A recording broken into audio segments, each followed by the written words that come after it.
Sun Risers Hyderabad తరపున బరిలోకి దిగినటువంటి spin allrounder Kamindu maidens ఇటీవలే తన గర్ల్ ఫ్రెండ్ నిష్నిని పెళ్లి చేసుకున్నాడు.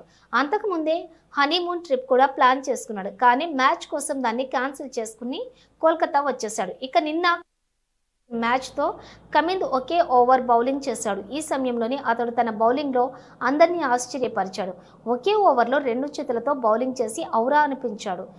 వేసింది ఒక్క ఓవరే అయినా కేవలం 4 పరుగులే ఇచ్చి 1 వికెట్ కూడా తీశాడు. దీంతో 2 చేతులతోటి బౌలింగ్ చేసి ఐపీఎల్ వికెట్ పడగొట్టిన తొలి బౌలర్గా కమిందు మెండిస్ రికార్డు సృష్టించాడు.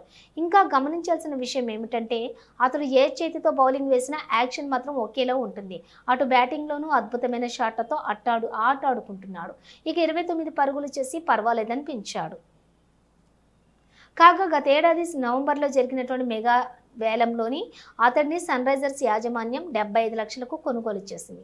అయితే తొలి 3 మ్యాచ్ల్లో అతడికి తుది జట్టులో చోటు దక్కకపోవడంతో బెంచ్కే పరిమితమయ్యాడు.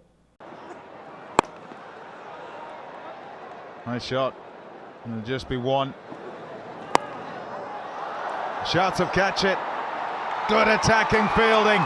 Absolutely outstanding from Harshal Patel.